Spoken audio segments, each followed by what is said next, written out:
Shalom kawan-kawan dan Bapak Ibu, bertemu kembali pada kesempatan yang sangat baik ini dan salam sejahtera untuk semua. Om Swastiastu, Namo Buddhaya dan salam kebajikan. Mengenai perempuan berhijab yang cukup ramai dibahas di ruang publik beberapa waktu belakangan karena ia masuk gereja dan didapati membawa sebuah pisau. Kini ada seseorang yang mengaku adalah keluarga dari perempuan berhijab tersebut, bahkan menyebut dirinya sebagai kakak dari perempuan berhijab itu dan kemudian juga memberikan klarifikasi, dan karenanya mari sama-sama kita dengarkan terlebih dahulu dalam cuplikan video berikut ini.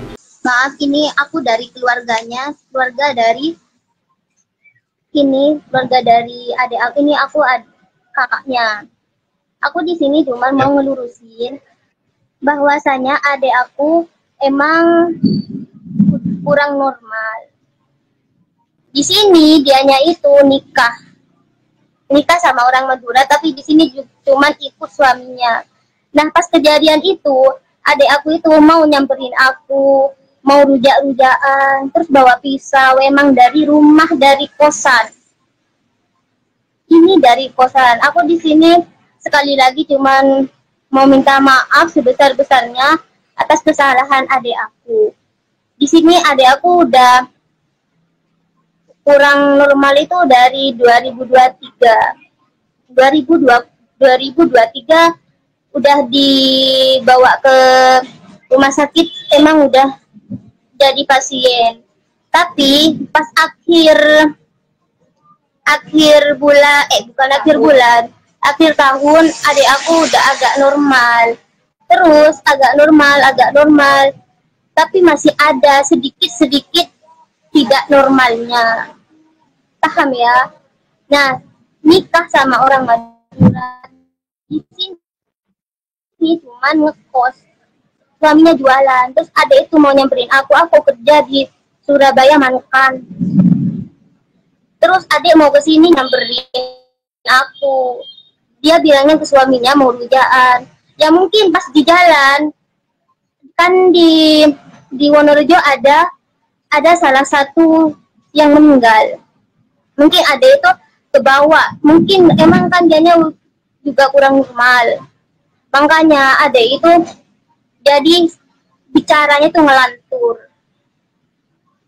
Makin parah. Emang waktu itu mau dibawa ke Madura biar adik aku ditangani di sana. Nah, di sini aku cuma mau ngelurusin. Kami keluarga minta tolong buat hapus atau jangan menyebarluaskan. Kasihan mama sama papa aku di sini. Adek itu enggak mau nyelakain. Pisaunya juga enggak adek todongkan sama orang. Pisaunya juga ditaruh di dalam, tapi itu jatuh. Enggak adek langsung todongkan ke orang, enggak kan. Cuman di sini tuh adek dihasut sama aura hitam, katanya dihasut, disuruh masuk. Kalau enggak masuk adek ditodongkan. Padahal itu tuh adek itu cuman halusinasi. Ke bawah dari pikiran halusinasi, adek juga tuh dulu 2023 kemasukan arwah. Makanya adek itu mungkin dihasut, disuruh masuk. Kalau masalah cadar, adik aku emang kadang kalau kesini pakai cadar. Kalau dianya lagi mau pakai cadar, dianya kesini pakai cadar, kadang enggak. Jadi di sini tuh adik bukan mau neror atau semacamnya, atau mau, adik cuman lagi dalam fase banyak pikiran, asam lambungnya kumat, terus jadinya sakitnya itu mulat lagi. Sakit yang dulu 2023, sakit jiwanya sekarang makin parah. Makanya alhamdulillah sekarang udah ditanganin dan sekarang jadi pasien di rumah sakit. Makanya kami sekeluarga cuma mau minta maaf, terus juga ingin meluruskan kayak seperti apa kronologinya.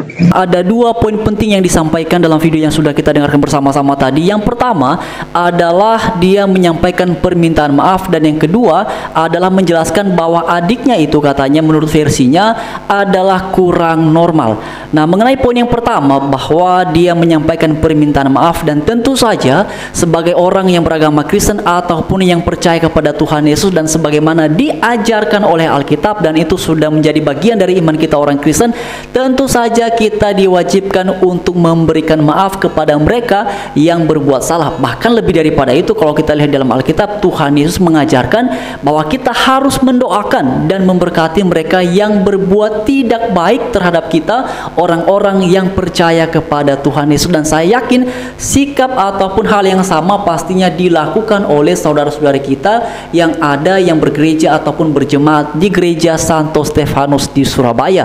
Dan karenanya mengenai poin yang kedua adalah tentang adiknya ini katanya kurang normal. Nah, sebelum itu mari kita lihat beberapa ulasan ya, sebagaimana yang ada di layar ataupun di screen sebagai referensi pembanding ya. Dalam pembahasan ini dikatakan bahwa viral wanita yang diduga ODGJ ini bawa pisau masuk ke gereja di Surabaya. Ya, ini dia ya. Lalu kemudian dalam ulasan yang lain juga dikatakan bahwa perempuan berjilbab ya bawa pisau masuk gereja di Surabaya, mengaku dari Madura. Nah, memang ini menjadi ramai ya, dibahas di ruang publik dan tentu saja memunculkan beragam opini. Jadi kalau kemudian dikatakan bahwa perempuan itu kurang normal, saya tidak tahu kawan-kawan dan Bapak Ibu semua terkait dengan kebenarannya, karena ini kan baru kita dengarkan penjelasan dari seseorang yang mengaku adalah kakak dari perempuan yang berhijab ini, dan juga ada beberapa ulasan memang yang membahas ataupun yang menyampaikan bahwa perempuan berjilbab tersebut yang masuk gereja dan bawa pisau diduga adalah ODGJ. Apakah seperti itu ya? Nanti kita akan lihat sama-sama ke depannya mengenai perkembangan ulasan ataupun informasi-informasi yang ada.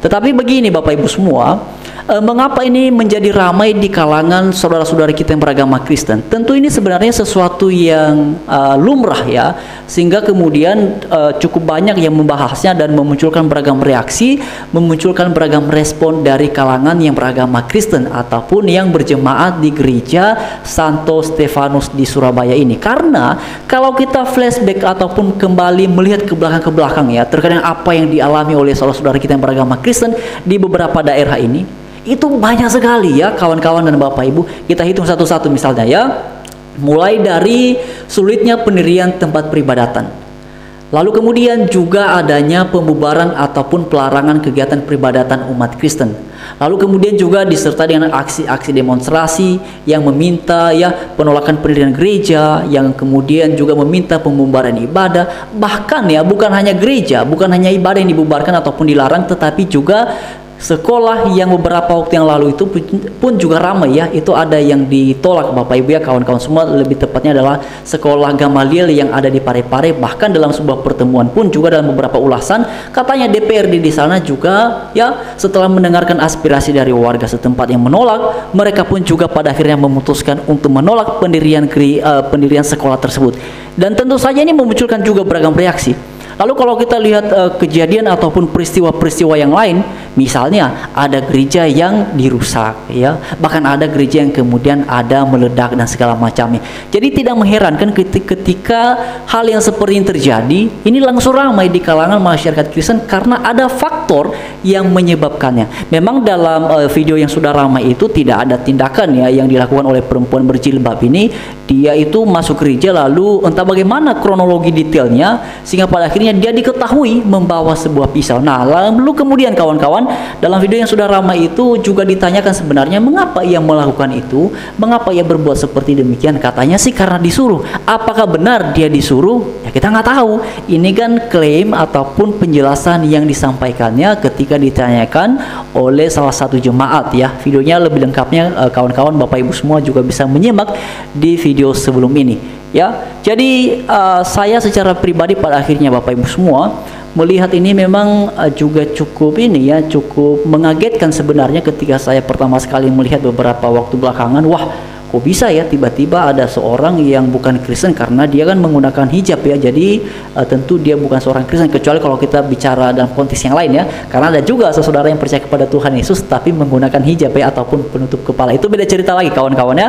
Itu beda sesi, nantinya kita bisa bahas pada sesi-sesi berikutnya. Tapi dalam kesempatan ini ataupun pada video yang sudah ramai dibahas di ruang publik ini, jelas ya bukan seorang Kristen ya, karena dia menggunakan hijab dan ia masuk ke dalam gereja. Tentu memang ketika dia masuk dalam gereja pastinya akan langsung menarik perhatian dari warga gereja yang ada pada saat itu, karena tiba-tiba kok ada orang yang berhijab, yang menggunakan hijab, menggunakan jilbab lalu masuk gereja ya, maksudnya apa, tujuannya apa. Jadi mungkin saja ya, lalu kemudian ditanyakan kepadanya, dan disinilah ya saya berasumsinya pisau itu ketahuan ia bawa. Ya itu dia kawan-kawan dan Bapak Ibu semuanya. Karena itu ya saya juga mau sampaikan bahwa mari terus kita doakan saudara-saudari kita yang beragama Kristen dimanapun berada, supaya senantiasa berada dalam perlindungan dan penyertaan Tuhan. Dan mengenai perempuan berjilbab ataupun berhijab ini yang sekarang ya katanya dia itu sedang diperiksa ya di RSC, itu salah satu RSC kawan-kawannya. Lebih lengkapnya ada di sesi sebelumnya, saya hanya mau sampaikan sekilas pada kesempatan ini. Dan karena itu memang